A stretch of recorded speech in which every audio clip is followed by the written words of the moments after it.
On TV, on radio, and on your smartphone. This is TalkTV.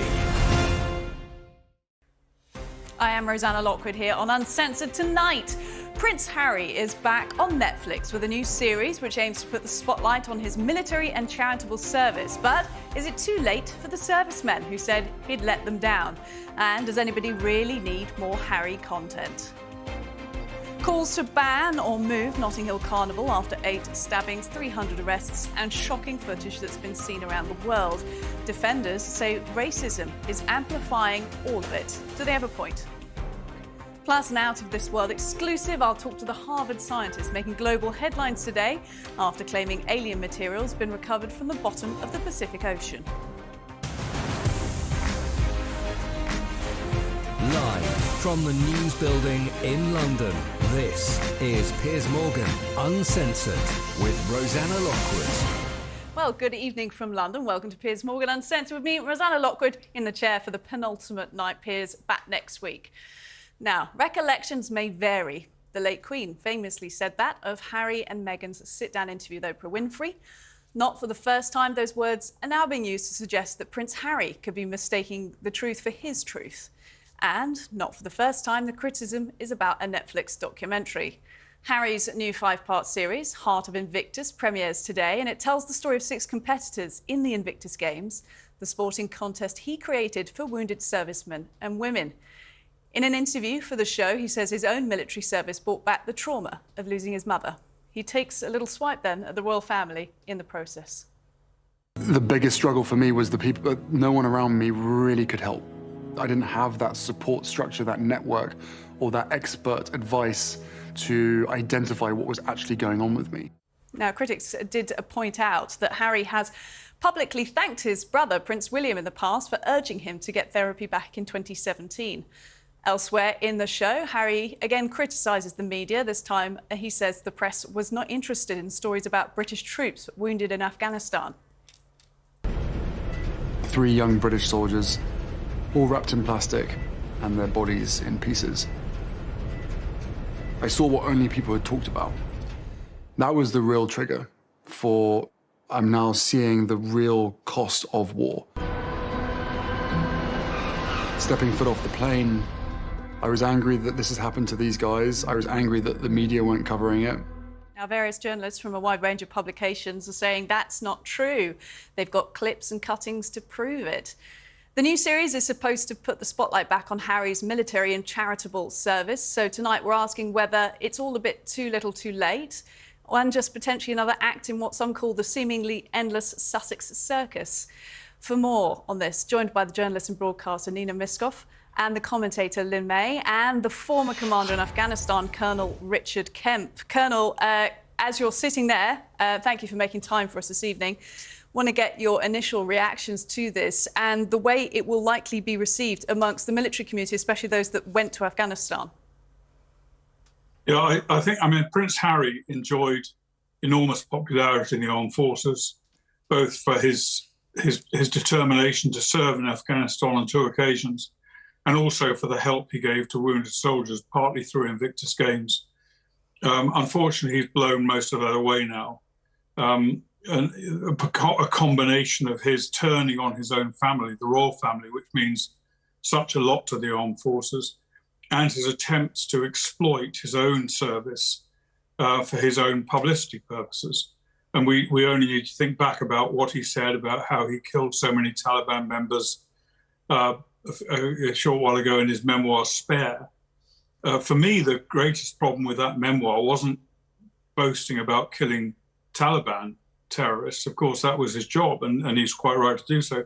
But he did say, and I think it was for the benefit of his woke friends in California, that he was conditioned by the army to treat them as subhuman, as less than human beings, which is simply not true, but plays well to the woke agenda. So I think those things have combined, have led him to be, I wouldn't say vilified exactly, but certainly treated with much greater suspicion and much less affection in the armed forces than he was before.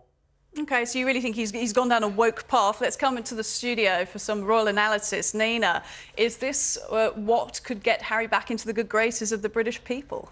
Well, I've watched the first 2 episodes of the series, and it is fantastic. It is very compelling. The stories are wonderful. It's beautifully filmed. It's very, very emotional. It's actually very moving. I find it hard to watch without crying at some of the stories of these incredibly brave, afflicted soldiers and what the games mean to them. But to pick out those 2 little phrases you would imagine that the whole thing is about Harry whining on. It's not at all that. It's the story of the games, it's the story of the people, and the story of what the games mean to them. And those 2 comments that you've picked out, when he said he didn't get therapy, when he may have been advised to get therapy, but you need to have more than that. I think what he was pointing out was that there's the great loneliness when you come back from active service, and all the servicemen said that there's a loneliness. You're on your own, and you know, it's only when you're in a fetal position, lying on the ground, crying, that you realise that you do need something.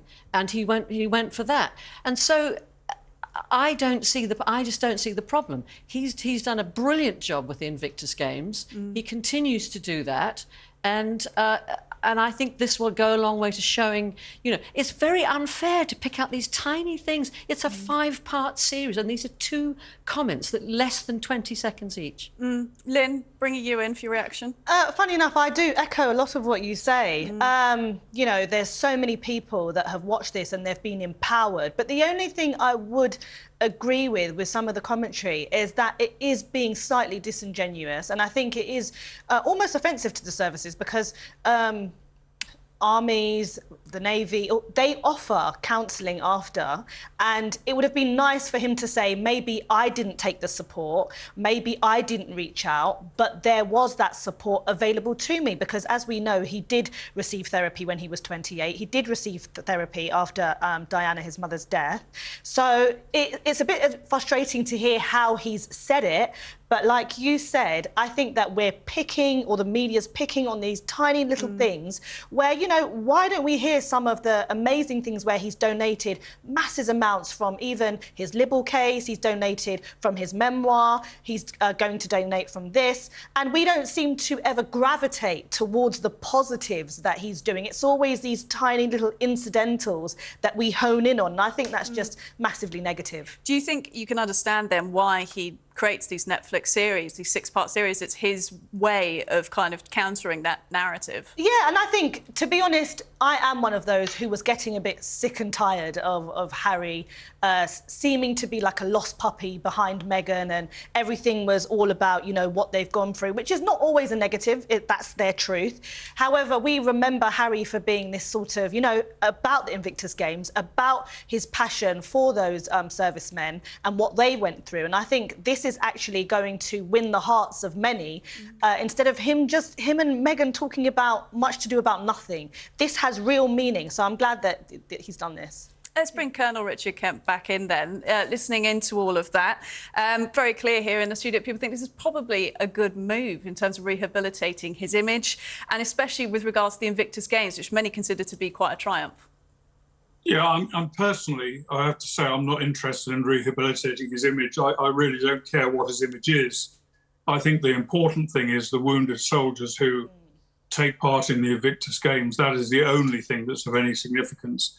And I would really question what stress he was under during his tenure of service in Afghanistan.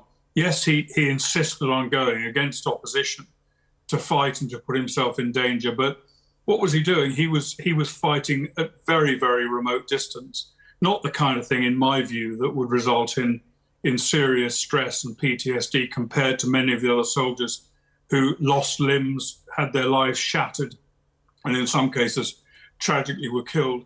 I think, I don't think we should be looking at his image as being something of huge importance to this, except in as much as he can bring publicity and bring public attention to these extremely brave soldiers who gave so much. And I think that this documentary has that benefit, and his name being on it is extremely important, of course, because it brings publicity to their cause.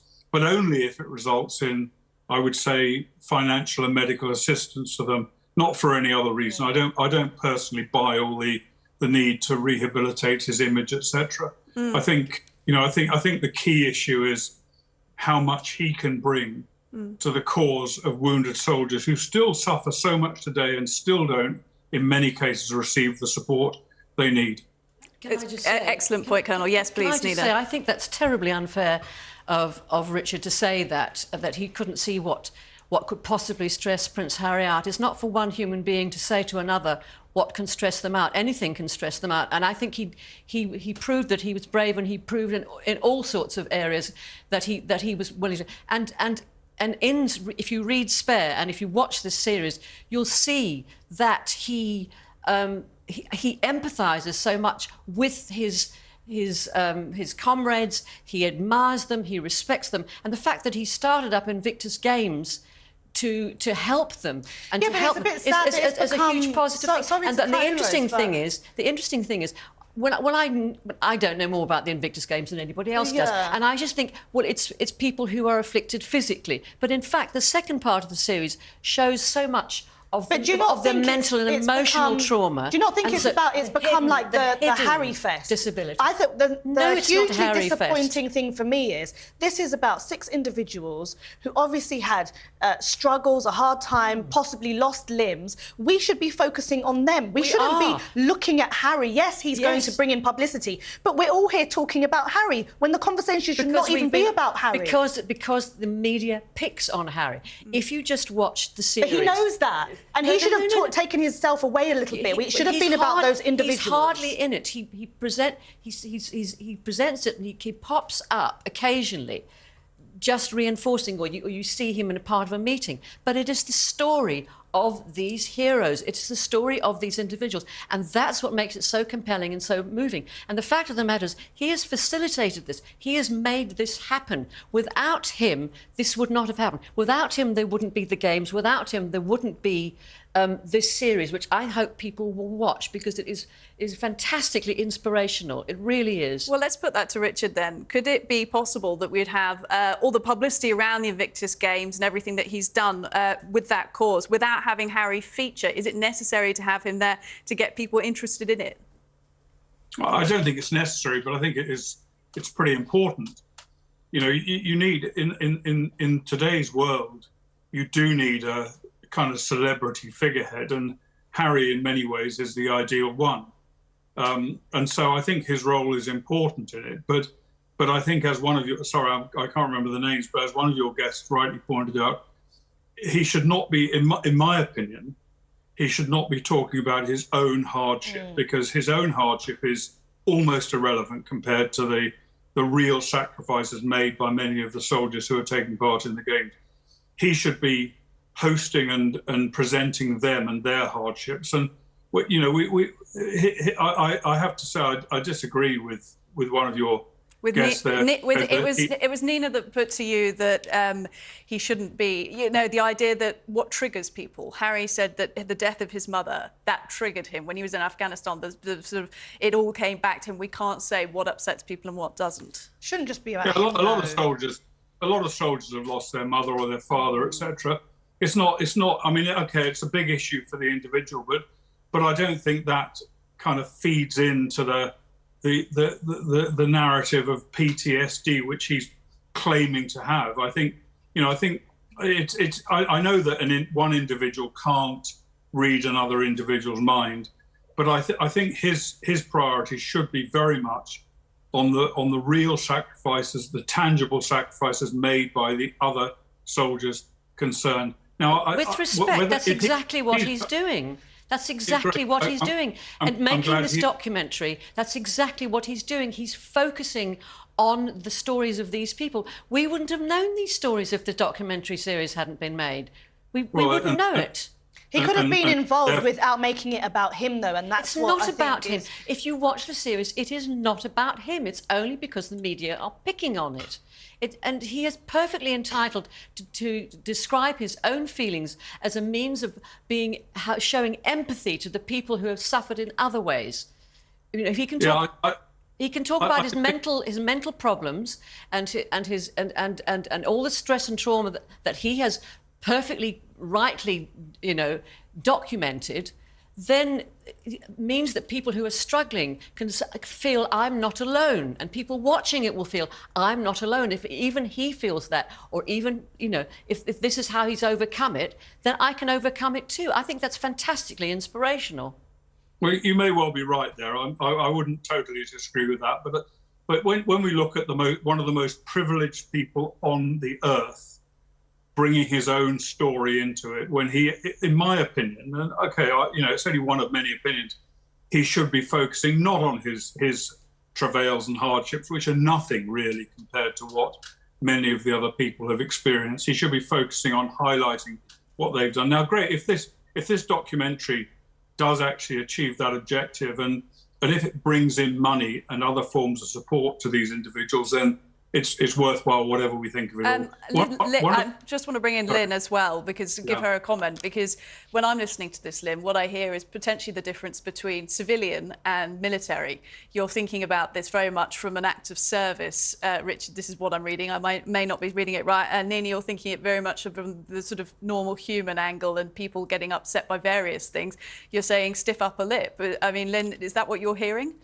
No, my main takeaway from this is, yes, I do agree that the media is picking on Harry, and we have a responsibility to sometimes not hone in on these incidentals that I previously said.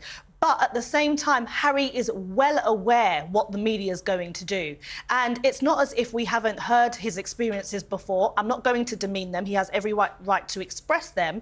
But it would have been nice if he veered away from talking about himself and speaking about those who have really gone through hardship while being in service, as the gentleman said, lost limbs and really suffered during their time. So that's the only frustration for me. It seems like, once again, we're all concentrating on Harry. But I think, yes, it's a two-pronged approach where the media are to blame, but Harry is well aware of what the media is going to pick up. But what he's actually said in the first 2 episodes that I've watched wouldn't add up to 10 minutes.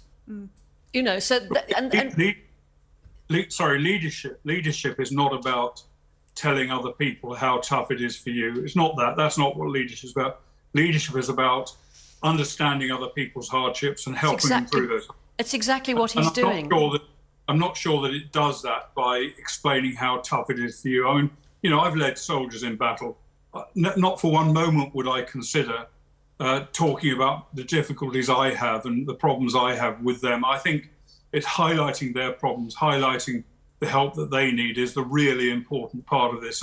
And therefore, I don't really think it may only be for a short part of it, but I don't think it should be any part of it that he kind of tries to evoke his own sympathy. I think there is, while I hope this documentary does create sympathy for and support, not just sympathy, but support for the soldiers concerned, I don't think we don't really need his own promotion, his own image in this. And I've also, I don't know how true this is or not, but I understand that Meghan Markle is going to give a talk to these soldiers about overcoming hardship and courage, etc.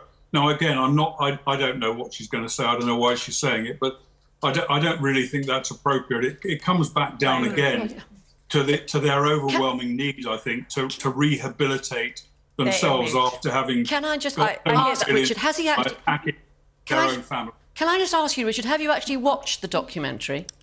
I've seen part of it. I haven't seen the whole thing, no. And I also just want to put the correction, obviously, Meghan Markle. Lynn, I could see your face there. We do have to wrap this up shortly. Lynn, do you have any final comments based on what Richard was just saying? No, I'll just say, there's good and bad to take from this. I'm happy that he's done this. I'm happy that it's mainly him and not Meghan there. I know she makes an appearance, but I don't see the need for her to do that.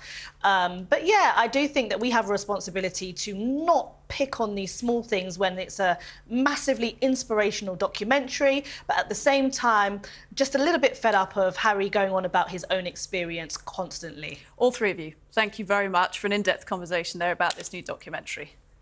Thank you. Uncensored next tonight after a Harvard scientist claims he's recovered alien material from the bottom of the Pacific Ocean. We bring you an out-of-this-world exclusive with him next.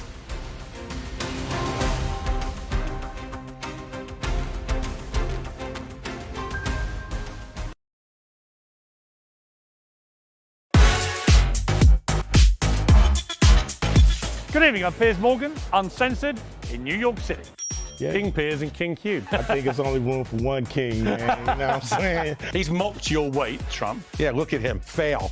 Stop working. Just because they're skin folk don't mean they're kin folk. Do you believe you can win this war? He's making me cry again. They're trying to force you out. Yes, I feel betrayed. Keep it award-winning. Mwah. Lucy Letby will die behind bars. And a senior doctor who first raised concerns about Letby wants NHS managers to be regulated. We needed answers a lot sooner. This is, what, 7 years down the line? I mean, it's completely ludicrous. We need accountability, we need performance in all walks of life. If this nurse had misgendered somebody on a ward, she'd have been out the door. When they first got together, there were press stories, weighty Katie. That would make her a better Princess of Wales. Ghislaine Maxwell agreed to be interviewed for the very first time. I honestly wish I'd never met him. Donald Trump has just said he expects to be arrested at 7:30 p.m. The Conservative Party can certainly win the next election. Can we? Yes, Labour absolutely. 29 points ahead in the polls. Can we? Did he say, yes, I have taken drugs and they bent the rules, or lied on the visa application form and therefore got it? There needs to be an intervention around abortion laws. Parliament is sovereign. Parliament can determine these things.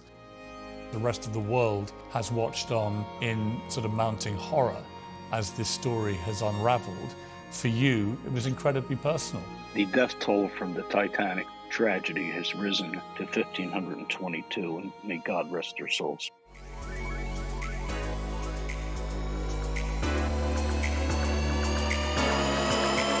Let it roll.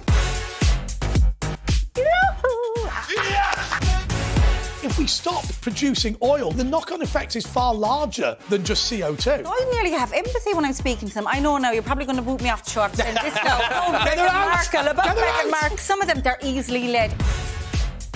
You can kiss my American ass. Thank you very much. Very nice of you. Twitter, you sons of... Can you please reinstate my account? Yeah, Thank you. There's a threat that you'd be worried about. So are you saying that you're being overwhelmed, that you're inundated? We are really working hard for you. We're just asking patients to be patient with us. We're now in Barbie world. You weren't asked to give evidence to the grand jury. I'm the only one that has been telling the truth. You don't drink, never taken drugs. You're stinking rich. Should we be concerned, Prime Minister? If it's on your mind, it's on TalkTV. Is about you and your opinions. If you're thinking about it, We're talking about it. It's all about me. That's a joke.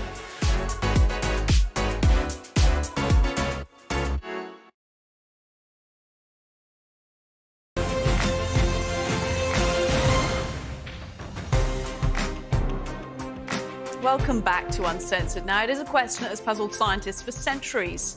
Are we alone on the third rock from the sun, or is there life out there in the infinite abyss? Scientists at Harvard University say they may be one step closer to that answer, claiming to have recovered material that originated outside our solar system for the first time in history. The tiny spheres were discovered at the bottom of the Pacific Ocean, and Professor Avi Loeb, known as the world's foremost alien hunter, says they may even be the debris of a UFO. But not everyone is entirely convinced. To find out more, let's talk to the man himself, Professor Avi Loeb, author of Interstellar, The Search for Extraterrestrial Life and Our Future Beyond Earth. Thank you so much for making time for us. And please explain this to an idiot, because you are, when it comes to things like this, in the simplest terms, what you found and what it means. Thanks for having me. Well, about a decade ago, US government satellites spotted a fireball from an object that collided with Earth, roughly 0.5 meter in size, and it moved very fast, in fact, faster than 95% of the stars in the vicinity of the sun. And moreover, it was also tougher than all the space rocks reported by NASA over the past decade. So that raised the possibility that maybe it's a Voyager-like meteor, an object that resembles the spacecraft that we launched. The question is whether it's technological in origin or natural. So we went to the Pacific Ocean, collected droplets that were melted off the surface of the object and landed on the ocean floor, about 2 kilometers deep. And we brought them back to Harvard University, 700 of them, and studied their composition. And amazingly, over the past 2 months, we realized that they are made of a composition that is very different from solar system materials, and therefore we conclude that this object came from outside the solar system, a very different environment. And of course, to figure out if it's indeed technological or natural, we need to find bigger pieces. So that will be the subject of a future expedition. How does this differ from other reports we've heard of kind of sightings and various things? You know, there was this House of Representatives Oversight Committee that we had just a few weeks ago. Whistleblowers talking about the US government covering up knowledge from the public about extraterrestrial particles or objects. You know, again, very simply explain to us how what you've discovered is something new. Well, the difference is that we found the materials, we found the evidence, we are sharing it publicly, whereas the discussion in the Congress was all about hearsay. There was a person who heard from 40 other people that there are these programs, but he hasn't seen the materials himself. And so we didn't see the evidence as of yet. It's all about the evidence. The work of a scientist is to collect the evidence, analyze the materials, and reach conclusions that are shared with everyone. That's what I'm trying to do. Now, you have come up against some disputes within your scientific community. I'm sure this isn't a very pleasant thing to do, but I'm going to let the audience know. Dr. Matthew Genge of Imperial College London basically saying seafloor is littered with spherules, some natural, some artificial. You can find all sorts down there. Professor Matthew Garrett, University of Manchester, says, I really admire RV's enthusiasm in the search for extraterrestrial intelligence, but I'd be surprised if this recent effort is going to produce conclusive evidence. Why is it that you're coming up against these kinds of objections within your community? Well, because experts have their stature based on past knowledge. I'm trying to get new knowledge that is not in line with their past knowledge, so that makes them a little upset and they reject it ahead of time. But I have the evidence. We did the scientific analysis. It's not a matter of opinion. Whatever the instruments show us, we report. And that's the way science is done. I'm really surprised that people have opinions before looking at the data. That is not the way science should be done. And of course, the ocean is littered with spherules, the type of droplets that we found. But we did find droplets that are common elsewhere, outside of the region where the meteor crashed. And in the meteor site, we found an excess of those droplets of a completely different nature. That's the whole point of our paper.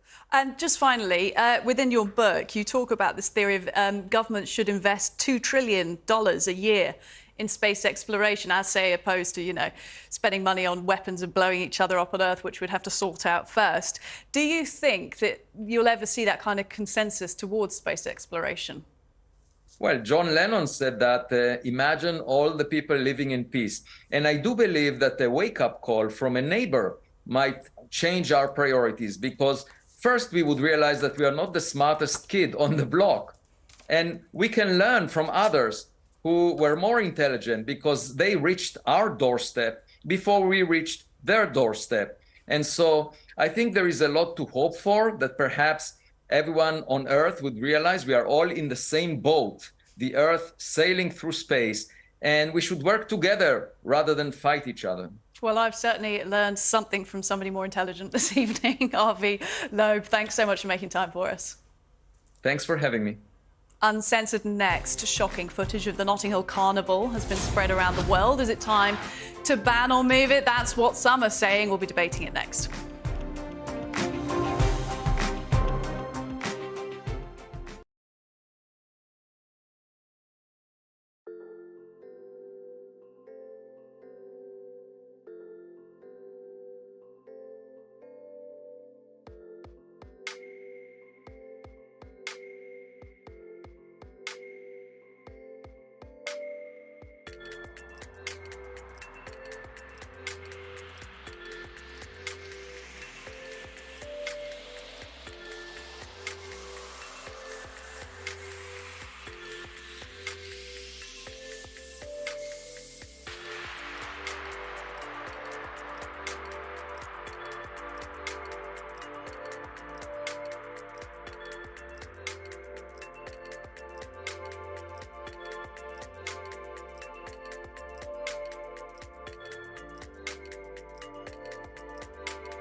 This is TalkTV.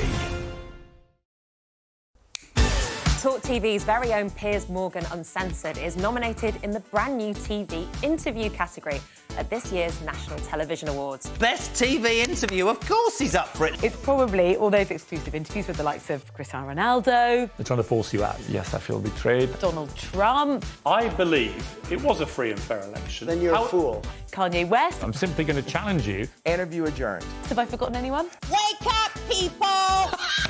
I mean, he does get some good interviews, it has to be said. Prime Minister, Mr. President, First Lady, Stormy Daniels. They've all been fantastic interviews, and if you agree... You can vote for Piers. Go online, have your say, nationaltvawards.com. You can also scan that code and vote for Piers. Please get behind him and vote. We know we're new. We know we're different. The force behind Talk deserves to win. Keep it award-winning. Mwah. Piers Morgan Uncensored. Vote for him. So get online and cast your vote for Piers now. Give the poor guy a chance. Please, I beg you. Good luck, Piers. Good luck, Piers. Let it roll.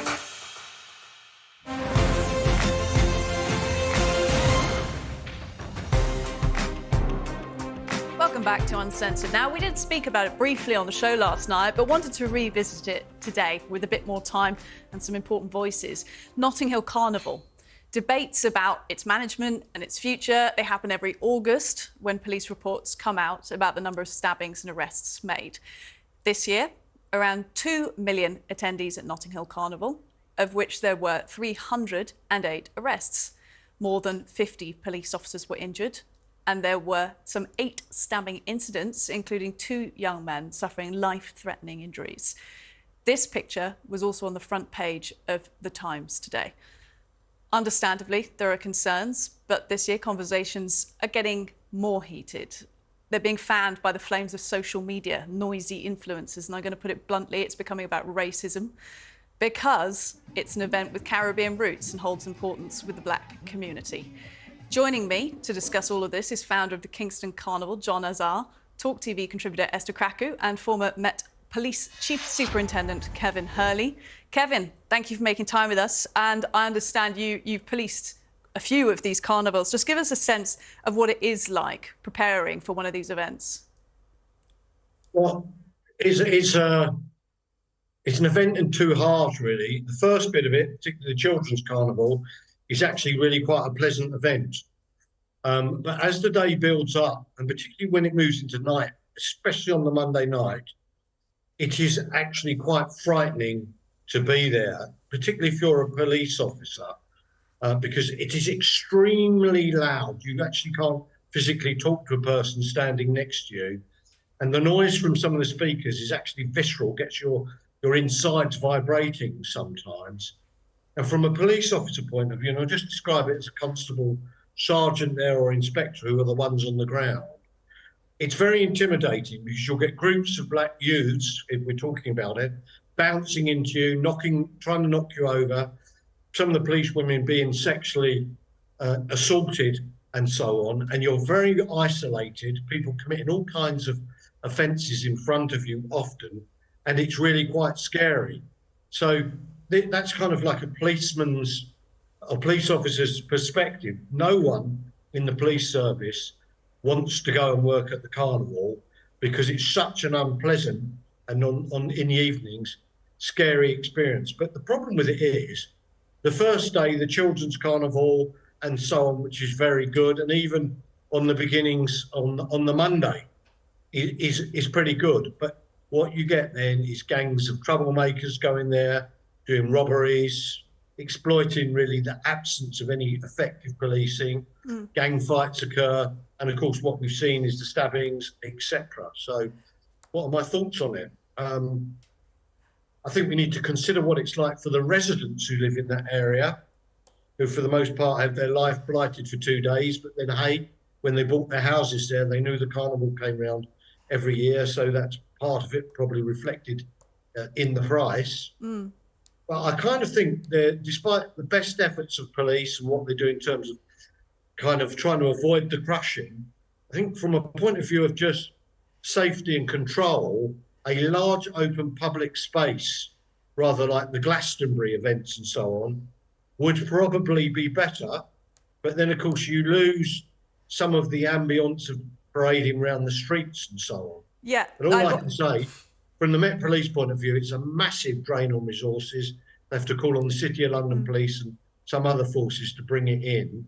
And just to do it as a police officer is a thoroughly unpleasant experience where you're subjected to a lot of hostility, extreme noise, and quite often violence. And do hear all of that, Kevin, and appreciate you sharing your experiences as well. Let's come to the studio, John, and talk about this. You're involved with Kingston Carnival, which has associations with Notting Hill Carnival as well. When you hear a police officer talking about the experience of the event like that, do you acknowledge that there are safety concerns that need to be addressed? Thank you for having me. I think it's fair to say that if you pull together any big event, it doesn't have to be Carnival, it could be England playing Germany. If you pull together any big event, depends on who is going to that event, there's always a criminal element in that audience. And so I think let's concentrate on the festivals that we're talking about. Notting Hill Carnival historically was set up because it wanted to bring black people who settled in London together because they felt oppressed and that they needed something to bring those communities together. So many years later, obviously it's grown to become a very big event in Europe. And I think rather than people like Kevin continuing to harp on about this event being very violent and, police officers being fearful, we ought to look at the bigger picture. This carnival brings attention to London. Indeed, the one we organize in Kingston, even though it's a small event, we bring people from Notting Hill Carnival, the mass bands coming to Kingston. We don't have any criminal element in Kingston. In fact, we organize, I would argue, that one of the safest festivals in that part of the world is the biggest thing which happens. And therefore, I think culturally, somehow you feel as if when black people want to do something which is special for those communities, people ad nauseum criticize those events no matter what it is. Whereas, Kevin compared Carnival to Glastonbury. There's a number of things which happen in Glastonbury. I haven't heard anybody complain to argue that they should shut down Glastonbury, Reading Festival and those things. And therefore, I think it's quite rich for people who criticize Carnival not to prescribe anything positive about what we ought to be doing with communities, rather than every year when this thing comes along, they talk about only the violence. They don't talk about the good things that it brings to the area and how we should be harnessing what black people have brought as cultural migrants to this country and ought to be celebrated. That's what we do in Kingston. We show the borough that this is what we bring, and we bring the residents together to celebrate that diversity. And in fact, this year, we are celebrating well-being and promoting cultural diversity because post-COVID, we know that a lot of people from black and minoritized communities died, and we want to harness what we've lost and celebrate with people who really want to learn something from us culturally, and that's what we are doing. And therefore, it's not about stopping anything, it's about promoting and celebrating what we brought. You mentioned the other festivals there, and Kevin brought them up. And Kevin, I will come back to you for your reaction to that. But Esther, let's talk about this, because a lot of people do make the comparisons. Notting Hill Carnival versus Reading versus Glastonbury.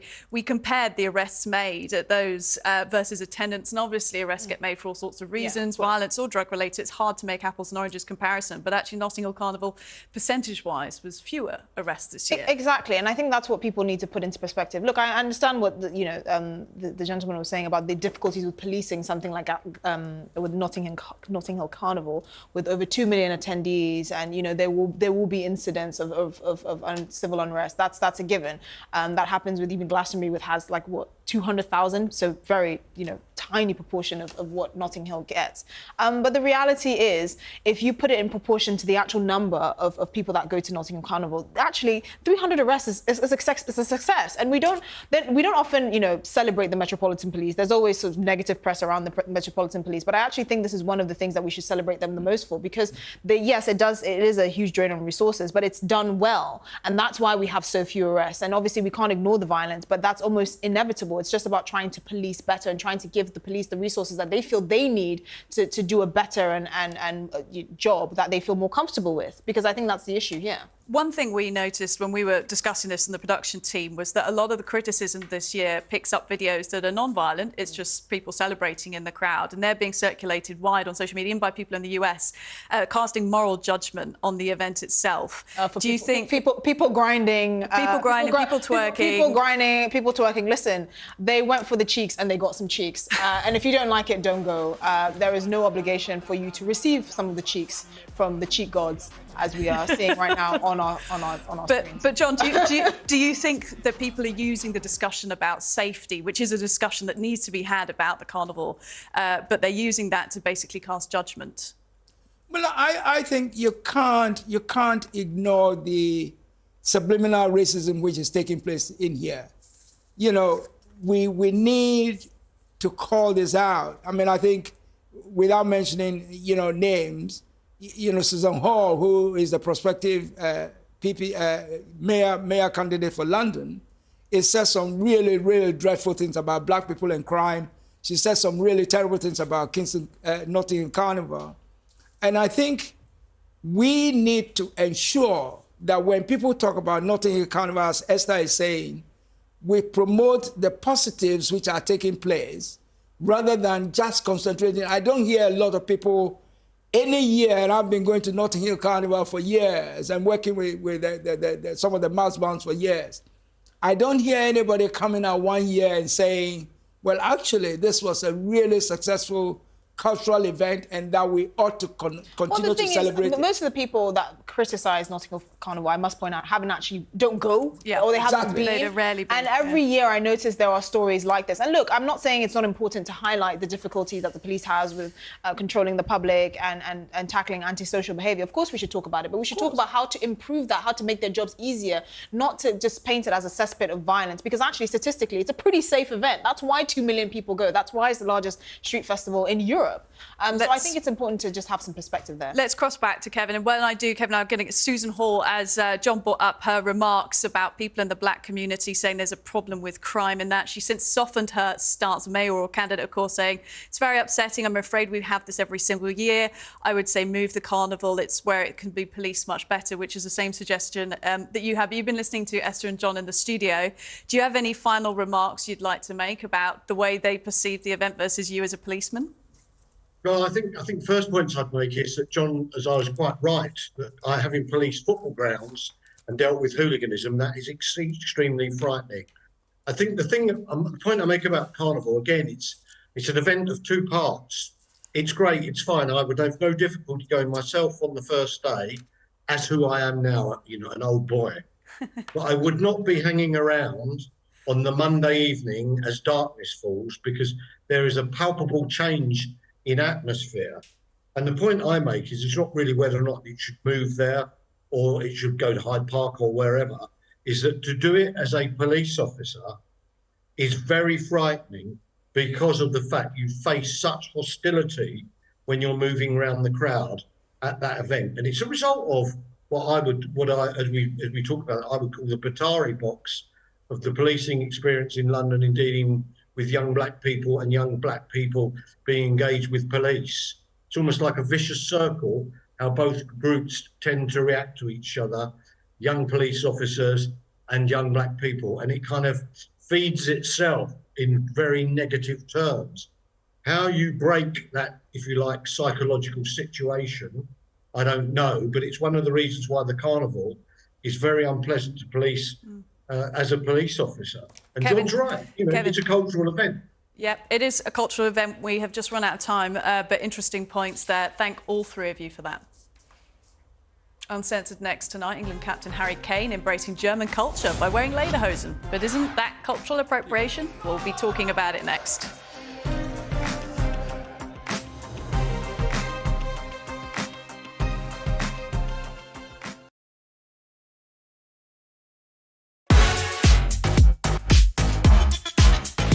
Good evening, I'm Piers Morgan, Uncensored, in New York City.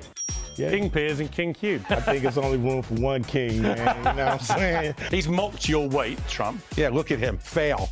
Not working. Just because they're skin folk don't mean they're kin folk. Do you believe you can win this war? He's making me cry again. They're trying to force you out. Yes, I feel betrayed. Keep it award-winning. Mwah. Lucy Letby will die behind bars. And a senior doctor who first raised concerns about Letby wants NHS managers to be regulated. We needed answers a lot sooner. This is, what, 7 years down the line? I mean, it's completely ludicrous. We need accountability, we need performance in all walks of life. If this nurse had misgendered somebody on a ward, she'd have been out the door. When they first got together, there were press stories, weighty Katie. That would make her a better Princess of Wales. Ghislaine Maxwell agreed to be interviewed for the very first time. I honestly wish I'd never met him. Donald Trump has just said he expects to be arrested at 7:30 p.m. The Conservative Party can certainly win the next election. Can we? Yes. Labour absolutely. 29 points ahead in the polls. Can we? Did he say, yes, I have taken drugs and they bent the rules, or lied on the visa application form and therefore got it? There needs to be an intervention around abortion laws. Parliament is sovereign. Parliament can determine these things. The rest of the world has watched on in sort of mounting horror as this story has unravelled. For you, it was incredibly personal. The death toll from the Titanic tragedy has risen to 1,522, and may God rest their souls.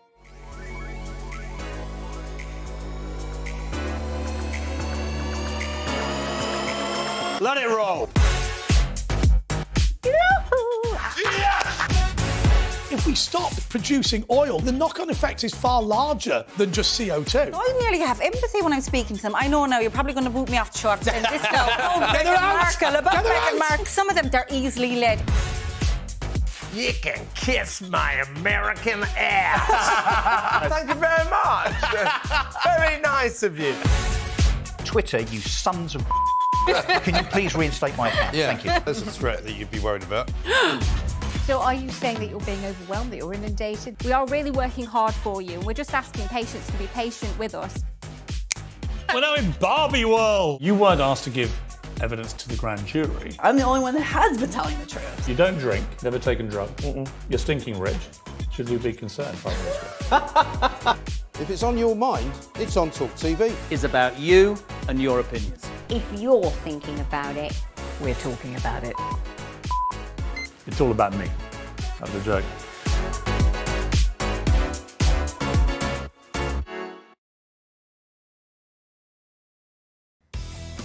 Coming up on The Talk, Prince Harry appears to hit out at the royal family, saying he didn't get support when he returned from Afghanistan. And cowardly criminals like Lucy Letby will be forced to attend their sentencing under new rules announced by the Prime Minister. And Church of England priests believe Britain can no longer be described as a Christian country. That's all coming up at 9 o'clock.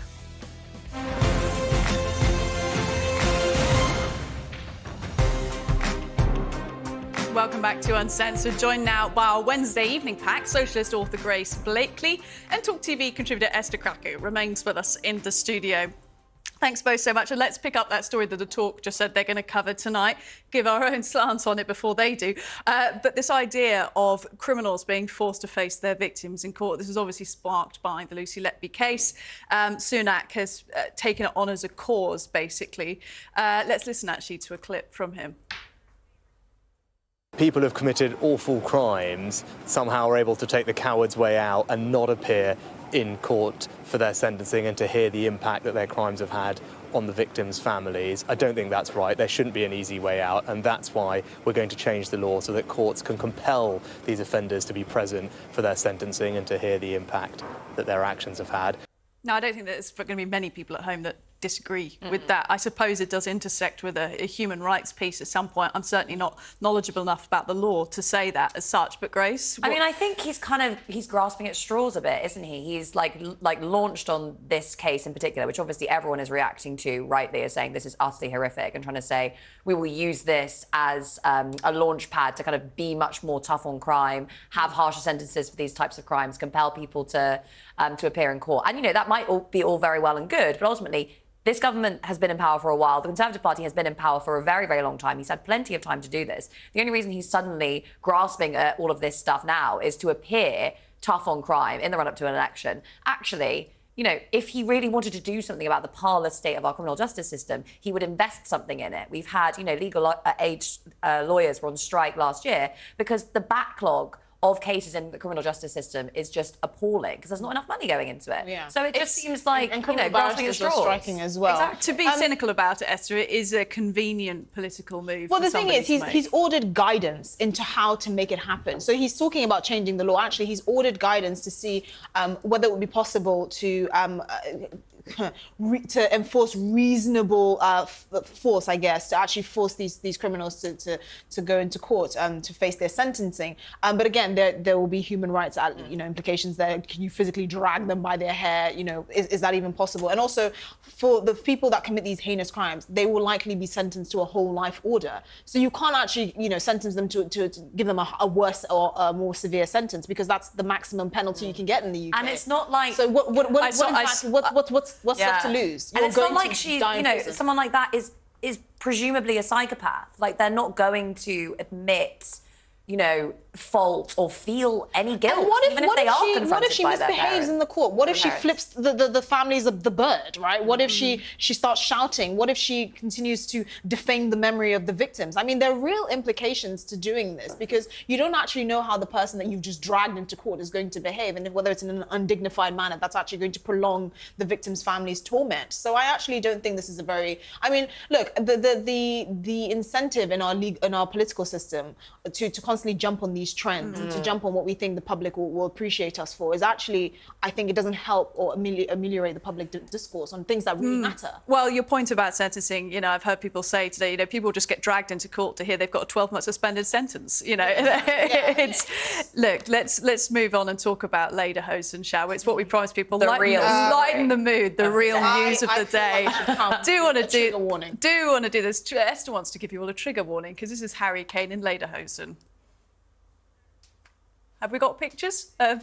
We've got some pictures of Harry Kane here, and there he is, walking through. He's of course been signed over to Bayern Munich. Unacceptable. Here he is posing for some promotional photos. Lederhosen, of course, the national dress of Germany. He's also wearing one of their jackets as well. And I'm going to say this, Bayern Munich's official website bills this as Der Moment auf den ihr alle gewartet habt, which means the moment you've all been waiting for. They are riding high off this. This is the England captain eating white sausage, drinking wheat beer and wearing lederhosen. Are you shocked and appalled, Grace? They're obviously enjoying this, aren't they? I'm far from appalled. I love a man in shorts. And I think he looks great. I know that you're going to disagree with me about this. I like a man in shorts. It depends on the shorts and the man. And it depends on the man. I mean, because the thing is, when I saw the picture in the newspaper, I was like, I can see the outline of his crotch. I don't want to see the outline of Harry Kane's crotch before I've had breakfast. So I was a bit... perplexed. Yeah. Can I just say, can I ask you German? Oh, very impressive. Dankeschön. Dankeschön. My grandmother was Austrian. Let's see if this changes your mind. Somebody else in lederhosen. Piers Morgan, dancing through the fields. I'm doubling down. That deserves the trigger warning. I think that we all. I'm doubling down. That is unacceptable. Look at the thighs on that man. My God. I don't think we're in deep concern of Piers Morgan suddenly playing for Bayern Munich, but we do know what he looks like in lederhosen now. When we'll be able to have conversations like this when he comes back. I know, because I just like, shut it down. Lederhosen. It's like, are you all right? We've got one more day for the production team to mock him up in various outfits, so for us all to mock him here in the studio of his very own show, and then he's going to come back. So let's make the most of it while we can. But you don't have any concerns about our England captain playing in Germany? No. I mean, you know where I am on all this stuff. I think, listen, maybe he'll pick up some skills. Maybe we will win something. Maybe he has something to bring us. Good luck. I feel the camera operators here in the studio, who are all male, are bristling with comments they would like to add to this why discussion. Why women talking about football, objectifying male footballers? But that is it. We're talking about the sport. That is it from us. Whatever you're up to tonight, make sure it's uncensored. Good night.